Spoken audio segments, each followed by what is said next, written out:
His first album came out when he was 1978. It was called For You. And to push him being this young musical prodigy, even though he would be 19 when the album came out, they said he was 17 to make it look younger, make it look even more of a musical phenomenon. But when he began shopping for the deal at 18, he had one guideline in mind, was that he had to be the producer of his own album, which was unheard of. I mean, producers are usually 2 and 3 times the age of the artists. And these are people that have been doing it forever, and they've done it with many artists. Most of them aren't even artists themselves. They are producers. They oversee the session, they oversee the arrangement, the performance, how it's going to sound, how it's going to be done, how the record is going to come out.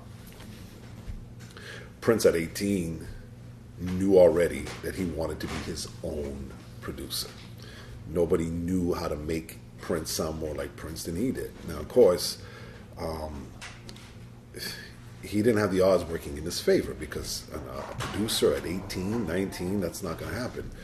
So they started courting him to all the major record labels, ABC, Dunhill, CBS, Columbia, Warner Brothers, everybody.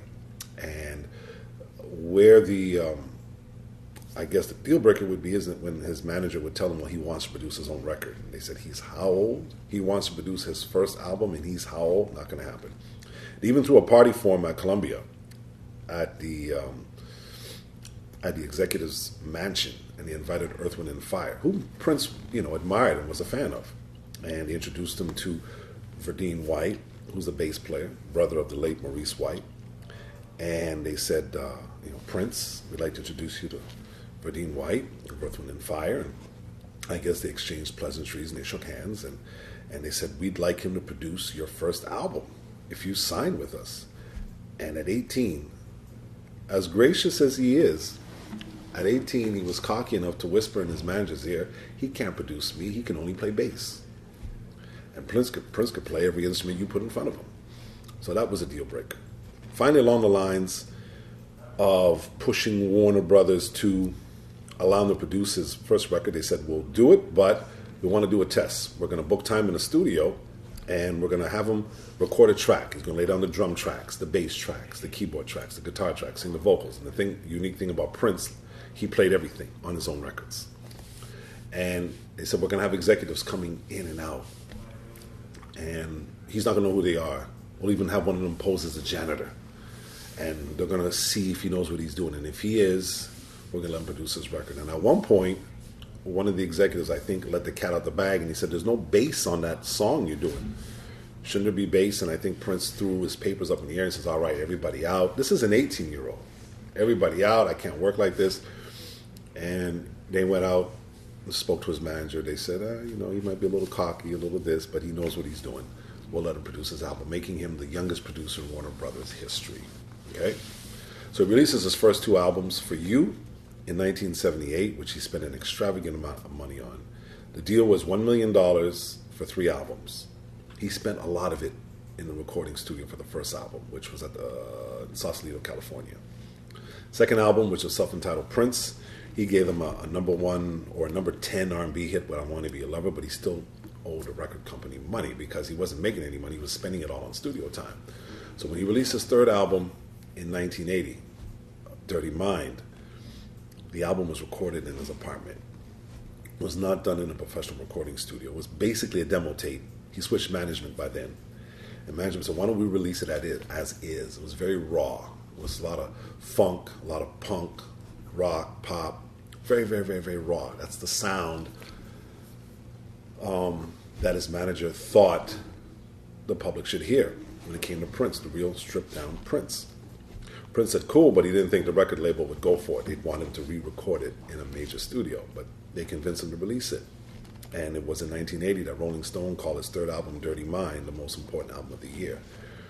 And it was the beginning of Prince always going with his own music vision, despite what was on the charts, despite what was popular at the time, despite what he should have did or what you're supposed to do. Prince did what Prince wanted to do, not what everybody else was doing, all along changing and making the music business what it was. He was changing the rules as he went along. When he, in 1984, he decided he wanted to make a film. Now, rock films kind of went out after the Beatles. Well, Elvis Presley did those awful films.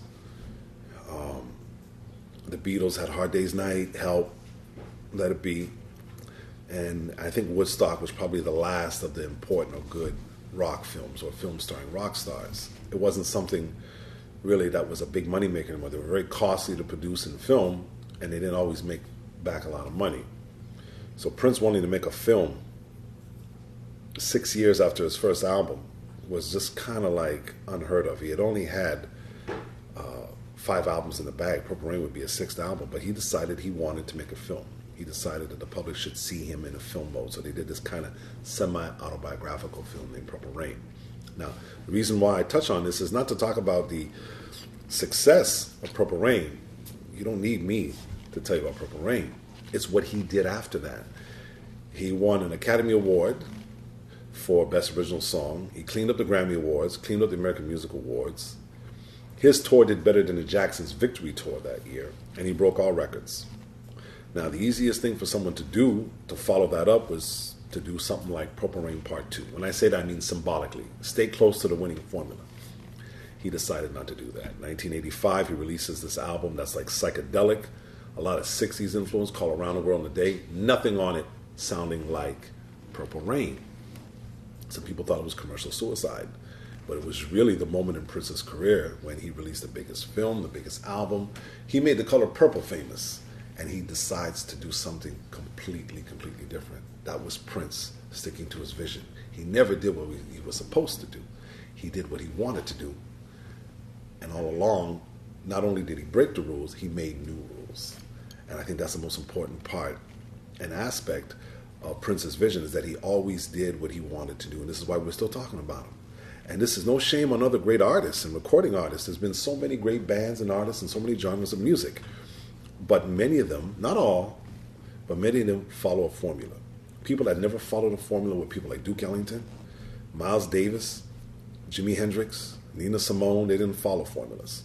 And that's why now we can put his name with them, because he didn't follow the rules, he made the rules. The funny thing about his strategies is that for somebody that came into the industry at such a young age and deciding that he would rewrite the rules of the industry, he'd have to also rewrite the strategies, because there was no strategies that existed for something that was never done. Elvis, when he was making all those silly rock and roll movies, never broke the formula, because that kept the cash cow coming in. Other big artists don't break the formula because you don't break the cash cow coming in, you stick with the winning formula. I'll give you an example.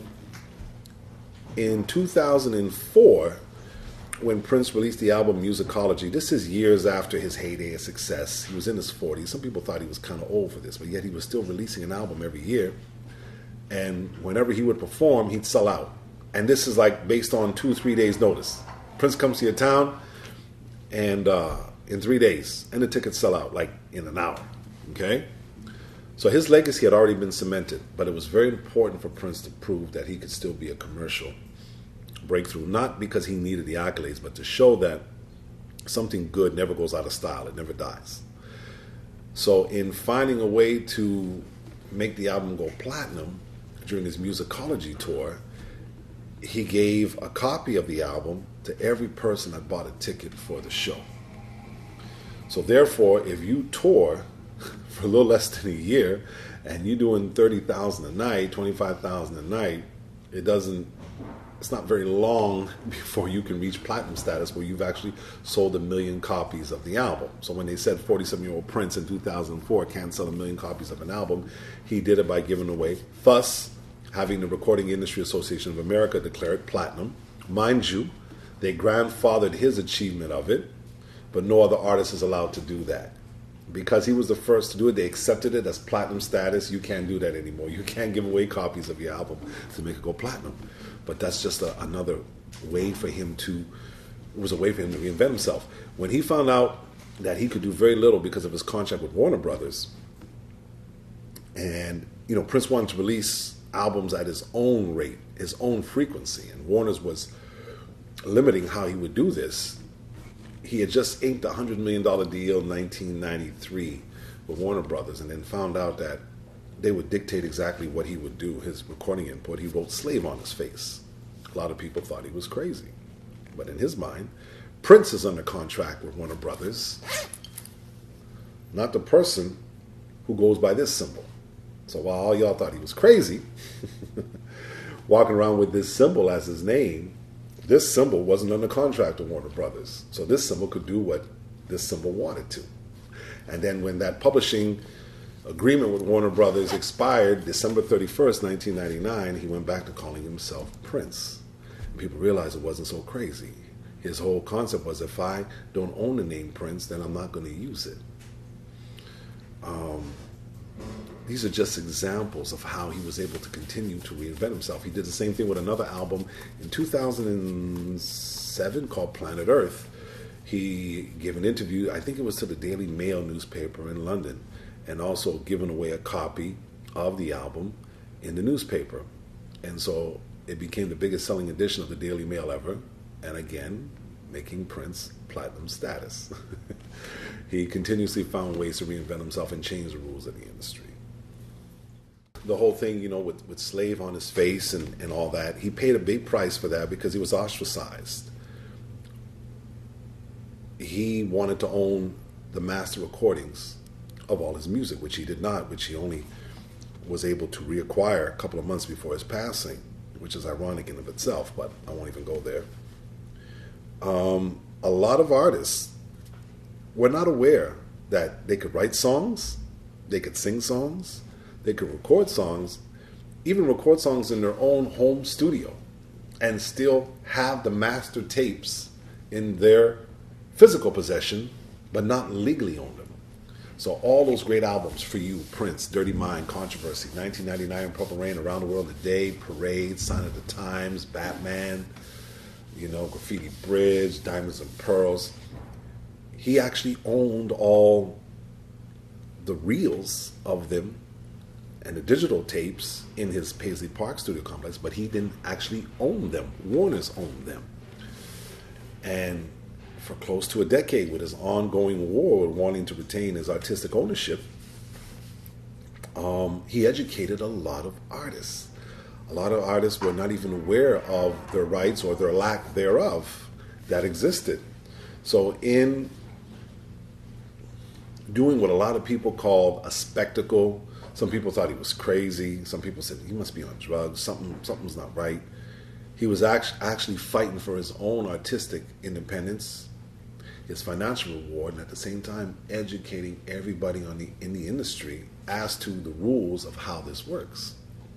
For instance, I saw him on Jay Leno in 2001, and this is when Prince was going through a phase where he didn't sign contracts, and his whole explanation was the first three letters in the word contract is the key, con. Okay? So Jay Leno asked him about Mariah Carey's record deal. He says, she's getting $20 million an album. So Prince looked at Jay Leno and said, you feeling that? He said, well, I don't know. Is that good? He says, well, let's do some basic math. He says, Jay Leno, he says, you own a record label. And he says, so I record a CD. What do you want to give me? He says, well, I don't know. He says, well, what would you give me? He says, okay, half. So Prince said, okay, half. Now, no record industry is giving anybody half of anything. You'd be lucky if you get 10%. You're lucky. Okay? He said, all right, so let's do the math. So Mariah Carey gets $20 million an album. So he says, with your math, he goes, well, CD goes for $18 about. So he says, if, Mariah Carey sells 1 million copies, her half should be roughly 9 million. If she sells 2 copies, her half should roughly be 18, 20 million. If she sells 3 million copies, her half should technically be 27 million. But she's already signed off on the deal for only $20 million per album. So he says, if you think $20 million per album is impressive, he says, Mariah got screwed. Artists did not make a habit of, let alone thinking these things or even understanding them, but educating the masses on national television about it in interviews. Artists do music. Artists wake up at 3 o'clock in the afternoon. Artists go to bed at 7 o'clock in the morning. Artists are concerned with art. They don't immerse themselves into the business and financial aspect of the game. Prince did. And he educated 2 generations of artists who hopefully will use what they learned from him and understand that the music business is not just music, but it's music business. You don't have to be in the music business if you love music. You could stay in your room and write music all day long if you like, and record it and play it for family and friends at gatherings. You don't have to necessarily get into the music industry to do music or even to be a great musician. Maybe the greatest musicians, maybe we've never heard them. But if you're going to be into the music business aspect of it, you have to be educated. And Prince was the first artist, so to speak, to educate us in the music business. Whether it was writing Slave on His Face, whether it was disallowing interviewers to tape interviews like we're doing now. Because he knew that right after that interview was done, that interview would be bootlegged and sold on the street 10 minutes later. So you'd literally have to come in there with a pencil and pad, and sometimes he even disallowed that. You just have to remember what he said. So yeah, he was more than just a singer. He was very multidimensional on many different levels. I think his legacy outside of all that great music is that, first of all, his music was extremely profound as a lyricist. I mean, he was the Shakespeare of popular music, of funk, of rock. And I think also in the aspect of the legacy that he left, give you an example. You have no artists, and I'm not exaggerating or being biased when I say this, but you have no artists in the history of popular music in the last century that has ever gone to so many different musical cities as Prince have. I'll give you an example. You take a great rock band like Led Zeppelin, one of my favorite bands. They got a track called Diamond Maker, which experiments with reggae, right? And they got like another song called The Song Remains the Same. It's kind of funky. Another song, Ocean, kind of funky. But basically staying within the context of being an arena rock band. Okay? Led Zeppelin never recorded a funk album. They never recorded a reggae album. Then you'll take a great artist who's a hero of mine like James Brown, also one of Prince's heroes, who experimented a little bit with jazz in his music. He'd always release some instrumental albums. And sometimes in some of his songs, guitar solos bordering on something kind of rock and rollish, kind of dwelling into a little bit. But James Brown never recorded a rock album. James Brown was essentially a soul and funk artist. Prince has recorded a heavy metal album. Prince has recorded a classical music album. Prince has recorded 2 jazz albums.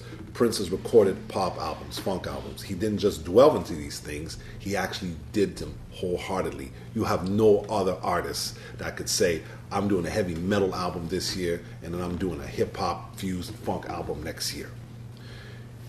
He went past staying within the commercial and popular concept of the game and followed his vision. And this is why we're still talking about him, because no other artist has ever done that. I don't know if one ever will. Hopefully, we'll have people that will follow in this great artistic tradition. But when you talk about people that experiment with different styles of music, not to the degree of Prince. Not to the degree of Prince, not even close. You can't name me one artist who was known for a certain style of music and then went and did an album that was something completely different. There's been nobody that I know of anyway. I was 10 years old the first time I ever saw Prince. I knew the song Soft and Wet from the first album in 1978, but I didn't know it was Prince. Matter of fact, I thought it was a girl singing the song. So I only got put on to Prince on his second album in 1979. I'd heard the song I Want to Be a Lover. I bought the 45. Now, if you were a new artist, you didn't get like a 45 dust cover with a picture. That was for established artists. You just had a plain cover with a record label. So I had no idea what he looked like. So a couple of months after buying the 45, my cousin Wade was living with us, and he bought the album down at Discus on St. Catherine Street, actually just a couple of blocks away from here. And he brought it home, and I looked at him, and I said, this is who Prince is. And he just had this look about him. And I remember 10 years old being in my room up in NDG like it was yesterday. He had this long hair straightened, and he had his earring in, and he had these eyes, and he just looked like a combination like Jimi Hendrix, Peter Frampton. It's just, you knew it wasn't just your typical R&B artist. It was something different about this cat. And I followed him throughout the albums, Dirty Mind, Controversy. I remember the first time I heard Controversy, the lyrics. I just can't believe all the things people say. Controversy. Am I black or white? Am I straight or gay? And I'm like, you can say that? You're allowed to say that? You can say that on the record, you know? Followed him through 1999, Purple Rain. Watched Purple Rain, many aspects of the movie reminded me of my life at home with my family, my folks. And my life from that point on, every year, and Prince released an album almost every single year since 1978, would be, when does a new Prince album come out? Going to get it, go home, dissect it, read the lyrics. From the time I was 10 through the very painful, vulnerable teenage years, through my early adulthood, to my getting married and having children, to my getting divorced, to my raising my children on my own as a single dad. All these different aspects of my life, the one thing that's been there is this music.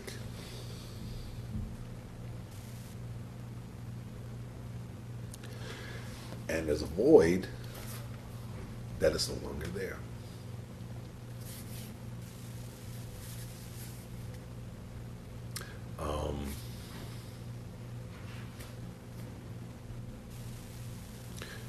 Prince physically is no longer with us, but he'll live forever. First of all, there's more unreleased music than there is released music in the vaults. I'm sure everyone by now has heard about the vaults at Paisley Park. But the music that he did release, that he did leave with us, impacted people because it touched people. And I mean, there's been so many artists and singers that have touched people. But Prince was always about the underdog. Prince was always about the man or woman, the young boy or girl that wasn't supposed to make it, that rises above the odds to make it. Prince made God cool. Now you say, what do you mean Prince made God cool? Amongst young masses in Western civilization where we lived, where there's very little regard for religion or things of the spiritual nature, Prince is a rock artist who thanked God on every album, who has a song called God. Prince made it cool to believe in God. Prince broke all the rules and made all the things that were rejected by society cool. And I think that's why all aspects of society related to him and loved him in his music. And when we hear songs like When Doves Cry, when we hear songs about Purple Rain, it's not just great melodies and great lyrics or great beat to dance to, but it's a message that resonates with people that, yes, anybody can make it. And I think that's why, even though he's no longer physically with us, spiritually and musically, he'll be with us forever.